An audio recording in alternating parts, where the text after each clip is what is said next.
Yo, this your boy Fizz, talking about let's go back to the future. Sometimes you have to go back in the past to go to the future. So in this video, it's very important.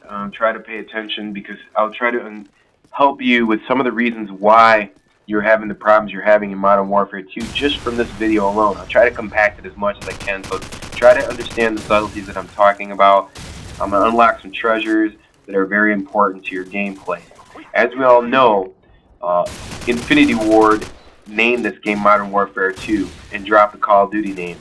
The reason they dropped the Call of Duty name because Modern Warfare 2 is a different game completely, but Activision made them put the name back on.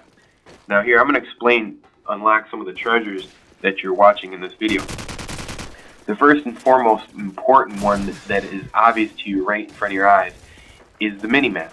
If you look at the minimap has been moved in Modern Warfare 2 2 inches to the left and 1 inch up. And I don't think the compass is on the map. It's not really important. What is important is the fact that they moved the minimap. What that minimap does in two aspects here.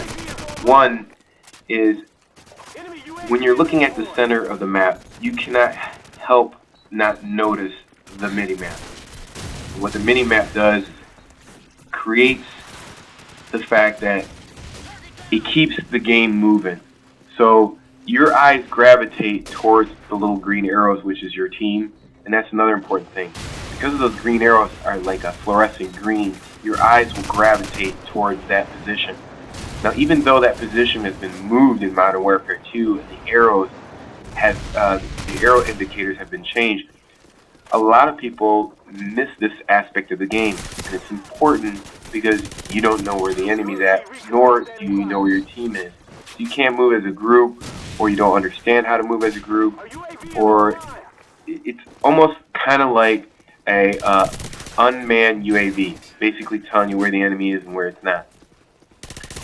Now, the other important aspect of the minimap is the fact that maps are bigger in Modern Warfare 2. So the minimap, although it's there in Modern Warfare 2, it doesn't cover as much ground as it would cover in Call of Duty 4. So therefore, it dummies down the amount of game speed that you're playing in. The other aspect that I want to point to is in Modern Warfare 2 to Call of Duty 4 is the fact that because the maps are bigger, the minimap doesn't cover as much space, so therefore you won't know where they're at.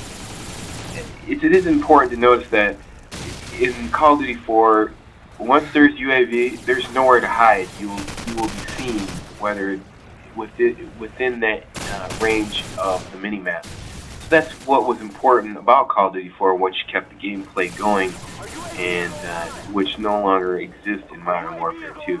People can use cold-blooded. They can evade the minimap now because it's out of sight, out of mind, which keeps the gameplay at a slower pace.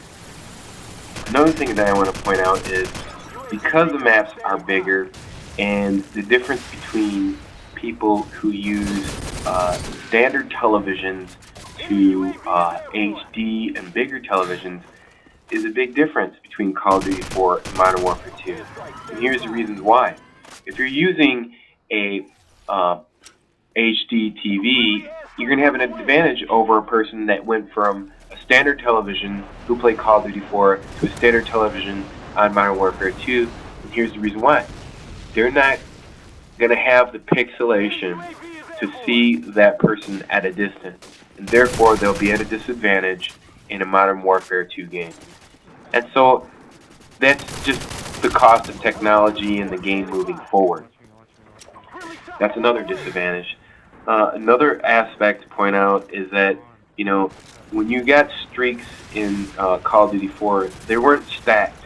So if you went to the next streak, the other one was automatically deleted, which, forced people to move because they lost their streak and they want to go forward. And there's only 3 streaks in the game, which leads us to believe that you have to use your gun more in order to go forward to kill people. And that's another different aspect of the game. Also, more shooting from the hip.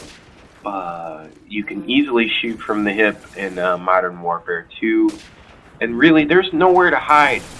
If somebody's got UAV, they're gonna know where you're at, and you have to know how to aim, and it's really not that hard to aim in Call of Duty 4. So the overall fun factor in the gameplay of Call of Duty 4 and playing this game compared to Modern Warfare 2. Modern Warfare 2 is a much harder game. You know, you don't have the commando right here. Look, I had to take a pause between knives. The weapons have more recoil, as you can see with the AK-47, and the game had more potential for fun factor than Modern Warfare 2 has, and it just lends itself. So if you're a developer out there, I mean, if I was Treyarch, I would just copy Call of Duty 4, and there's no reason to even go any further than that. Well, this is your boy Fist. I hope I pointed out a couple things that could help you. Obviously, we had some people leave and come after we beat them up in this game. Hope you enjoyed it. If you have any questions, feel free to ask them. Boy Fist. Peace.